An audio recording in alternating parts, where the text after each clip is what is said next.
Hey, what's up? And welcome back to The Last Bachelor. And this is episode 17. Looks like conspiracy theories have seeped into today's politics, but how long have they existed within our politics? And who has even heard of them? Well, in definition, a conspiracy theory is a belief that some covert but influential organization is responsible for a circumstance or event. 2020 has shaped up to be a conspiracy theory frenzy, with the COVID-19 pandemic, the civil unrest behind the wake of the Black Lives Matter movement. Rest in peace, Breonna Taylor, George Floyd, and Jacob Blake. We're also approaching the most important presidential election of our time. These are perfect conditions for conspiracies to thrive. And yes, your boy Trump plays a role in this. His attacks on people are often baseless and inaccurate. He's accused a former congressman of killing someone and also alleged that a poor 75-year-old man who got shoved to the ground by a police officer and later suffered head injuries was an agent working for Antifa and not a peaceful protester. All these elements, mixed with anxiety and the distrust, threatens our politics in a profound and troubling way. COVID-19 helped ignite a wave of misinformation. Conspiracy thinking has become more weaponized nowadays, but don't get it twisted, it's always been used in politics and for a very long time. Many politicians use this baseless technique aimed at stirring confusion and to prey on people's vulnerabilities and fears. Political scientists have found that this is not connected to a left or right-wing party. It can be pulled in either direction, and that's exactly what we're witnessing. Politicians activating conspiritual thinking. Over 70% of Americans have heard of a conspiracy theory, and 5% say that it's definitely true, and a 20% say it's probably true, according to Pew Research Center. Like a virus, once a conspiracy starts to spread, it's difficult to contain. I mean, what's the best source of information for a person who already believes everything is a lie and is built against them? This comes from uncertainties. That's the window used to make people second guess their own reality, because it's being repeated by people who they perceived to be important. Race is also put into play. We cannot ignore that. Law and order is pretty polarized right now. Anxiety and tensions are high. Salute to everyone out there getting into some good trouble. There are 3 new conspiracy theories circulating at the moment. One is coronavirus was spread deliberately and was created in a Chinese lab. 2, Trump and his supporters are fighting the deep state for us. 3, Obama and Clinton child trafficking ring cannibalism. Could this be the new form of woke? You might ask, how does one even become a conspiracy theorist? Simple. Just have some level of doubt and you're good. Sometimes we do fall on the wrong side or another. Some people are skeptical by nature. I know I am.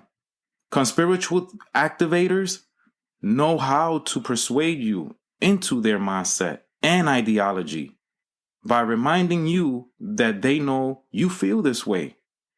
And then they'll try to connect you to current events that will further try to persuade you. They'll use fear-mongering, making some question, when is this all going to be over? So what's going to happen next? And the truth is, we can't stop it, especially if people already believe in them. And it's even harder when we lack the right answers to give. Even with the evidence, the believer might resort to telling you it's their facts versus yours. And that defeats the purpose of any conversation. Studies show that it's the less educated and younger generations that are most likely to believe some or all this rhetoric. 48% of American high schoolers believe in some way that they are true, while a big 78% of post-grads strongly disagree.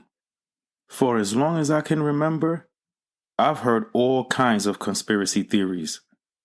From hearing the moon landing was staged to 9/11 being an inside job, we hear about them, but we really never questioned where they stem from, or even why some stories are made up.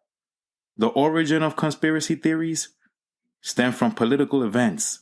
This strategy was often used to discourage a certain demographic in order to effectively secure votes. As we fast forward to 2020, the effects are evident.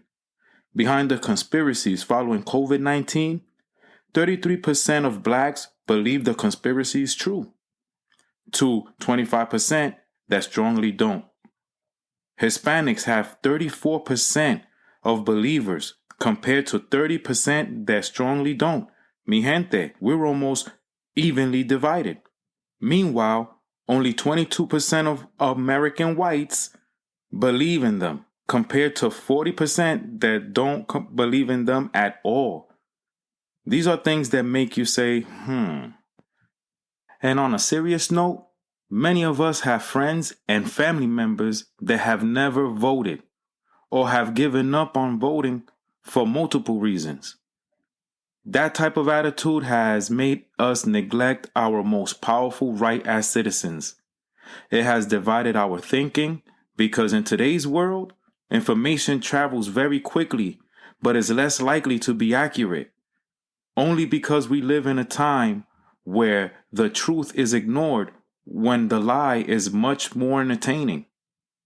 Because of all this misinformation, along with voter suppression, and the many that remain uninformed, is why we have over 30 million non-voters today. We don't have to mention who leads in those statistics. Meanwhile, your average white American voter votes like it's part of their religion. We need to effectively convince and educate our people on the realities and power of their vote. Once we've done that, they'll never have to wonder why a sitting president removes mailboxes at a time like this. And raw numbers, a projected 32 million Hispanics will be eligible to vote in 2020, compared and accompanied with 30 million blacks. Just let that sink in for a minute. The only way to counter this type of virus is with evidence. We may think at first that there's something attractive about it, even thought-provoking, and not because we're crazy and that we're wave riding, clinging on to the next new thing. The truth is, most conspiracy theories have never been debunked and might never be because they lack concrete evidence. So therefore, it stays simply speculation. And in my personal opinion, speculation isn't facts. And that's a fact. Let's not assume this will stop anytime soon. This strategic move has been working for over 100 years. And it's only getting stronger with the help of social media platforms. Moral of the story, anything that's done in the dark, sooner or later, comes to light. Today's quote comes from Frederick Douglass. Where justice is denied, where poverty is enforced, where ignorance prevails, and where any one class is made to feel that society is an organized conspiracy to oppress, rob, and degrade them, neither person nor property will be safe. You've been listening to The Last Bachelor.